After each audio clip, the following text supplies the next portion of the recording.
누가복음 21장 25절에서 38절까지의 말씀입니다. 오늘 본문의 내용입니다. 나무에 싹이 나면 여름이 가까이 온 줄 아는 것처럼 징조들을 볼 때 하나님의 나라가 가까이 온 줄을 알아야 합니다.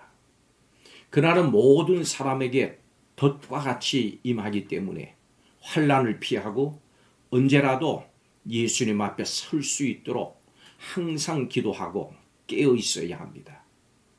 예수님께서 낮에 성전에 가르치시니까 백성들이 이른 아침부터 예수님의 말씀을 듣기 위해서 성전으로 나옵니다.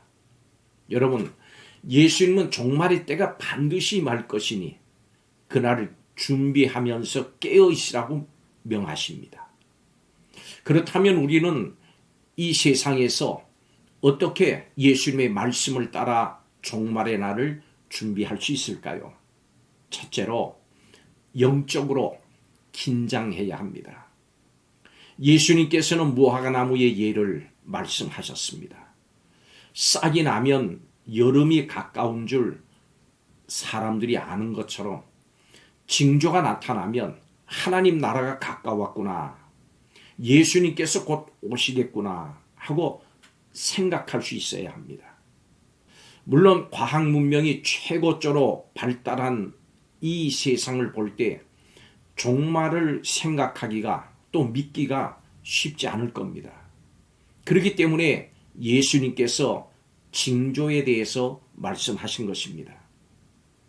여기저기서 전쟁이 일어나고 지진과 기근과 전염병이 돌고 기후 이상, 기후 변화 등 하늘에서의 징조가 있다는 소식이 들리면 우리는 이 세상이 결코 영원하지 않다는 것을 다시 생각하게 됩니다.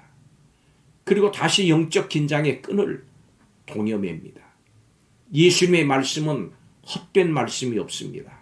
예수님의 말씀 하나도 땅에 떨어지지 않습니다. 다 이루어집니다. 한 말씀 한 말씀 또 다 이루어져 왔듯이 남은 재림에 대한 말씀도 반드시 이루어질 것입니다.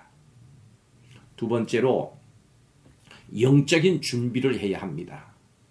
세상의 종말은 하나님의 심판이고 그날은 도적같이 옵니다.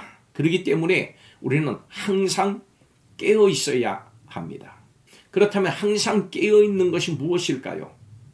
예수님께서 언제 오시든 멸망의 심판을 피하고 예수님 앞에서 영접받을 수 있도록 이 땅에 살아가는 것을 의미합니다. 즉 마지막 때의 준비는 현재를 신실하게 살아가는 것으로 준비하는 겁니다. 그것이 바로 항상 깨어 있는 겁니다. 종말을 믿지 않는 자들은 방탕하게 살고 생활의 염려로 마음이 둔해지기 때문에 나타나는 징조를 볼 수가 없습니다. 봐도 깨닫지 못합니다. 그날이 덫과 같이 임할 때 울며 통곡하고 후회할 겁니다. 여러분, 오늘 본문에서는 항상 깨어있는 것을 항상 기도하는 것이라고 합니다. 항상 기도하십시오. 기도함으로 예수님의 재림을 준비하는 성도들이 되시기 바랍니다. 마지막으로 영적 전쟁을 해야 됩니다. 우리는 늘 깨어서 그날을 준비해야 합니다. 뿐만 아니라 우리의 마음을 둔하게 만드는 모든 것들과 싸워야 됩니다. 문제는 구체적으로 어떻게 준비하고 싸워야 할지 잘 모르는 겁니다. 그래서 우리는 오늘 본문에서 예수님의 모습을 주의 깊게 살펴봐야 합니다. 예수님께서는 십자가 죽음을 며칠 앞두신 때에 이스라엘 백성들을 가르치십니다. 모든 백성은 예수님의 말씀을 듣기 위해서 이른 아침부터 성전으로 나왔습니다. 이것이 오늘 우리에게 주는 교훈은 무엇일까요? 바로 하나님의 말씀, 곧 성경 말씀을 읽고 묵상하는 것. 그리고 이 말씀을 가르치는 삶이 장차 임할 종말을 준비하는 삶이라는 겁니다. 이 땅에 사는 성도는 말씀으로 충만한 삶을 살면서 영적인 준비와 영적 전쟁을 올바르게 수행해야 됩니다. 예수님께서는 종말의 날이 확실히 올 것과 그 징조를 알려주심으로 조심하고 깨어있으라고 가르쳐 주셨습니다.